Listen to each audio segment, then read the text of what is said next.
Hello everyone, my name is Aaron Kaplan. This is a extra credit project video for Miss Fuller's chemistry class, and I'm going to be demonstrating Gay-Lussac's law, the Gay-Lussac's gas law, with a experiment here.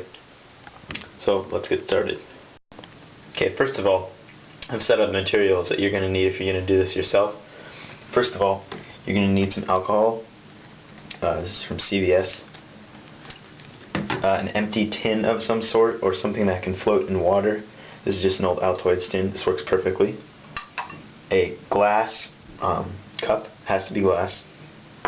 A bowl for soaking your alcohol in. A pair of scissors to cut up a old sponge, make sure it's dry.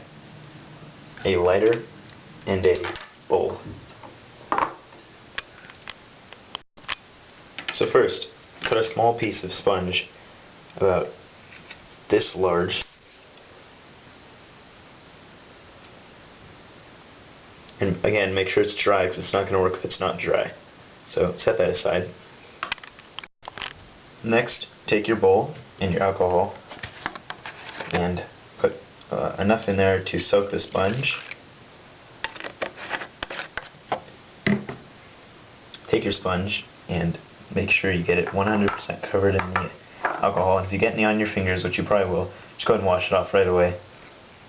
And I'm doing this in a bathroom. It's really smart to do it in your kitchen or in a bathroom, so you always have water right next to you, so you can always make sure to stay safe, because this experiment does involve fire, and so you might also want to have parental supervision, so keep that in mind. So then fill up your bowl with water. You want to make sure it's pretty full, so that you can float your tin on it. And once you have that floating there, go ahead and set your sponge on there that's been soaked in alcohol, but you want to make sure it floats. So I'll be right back. Okay, so I got my sponge floating, and now the next step, I'm going to make sure it's kind of close to the center. Just kind of going to let it float a little bit. Alright, so you have to be quick with this part. So what you want to do, here I'm going to zoom in a little bit, is light it on fire, light your sponge on fire, and then quickly take your glass and drop it over it, and you'll see the effect, hopefully. So let's go ahead and light it.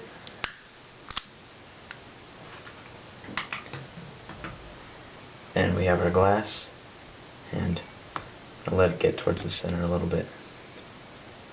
Just push that a little bit. Okay? And then you're going to quickly put the glass on it. And we're going to go...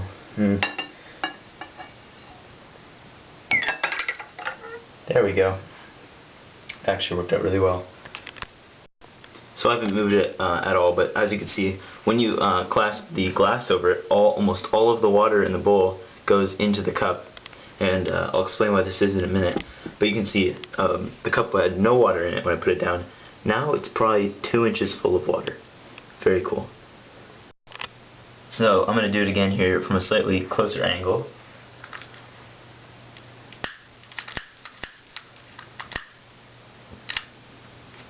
So we're on fire. We're going to take our glass, make sure this is close to the center as possible, and then there you go. That was a good view. You can see almost all the water has gone up to the top of the glass and filled the void left. So you'll see when we release it, all the water goes back out. It's very cool to see in person. So the reason this works is when we light the sponge, it's creating heat. And so the temperature rises around the sponge and the area it's in. And so when we take the cup, obviously inside the cup there's gas, and when we lower it, it's heating the gas, thus causing it to escape the cup.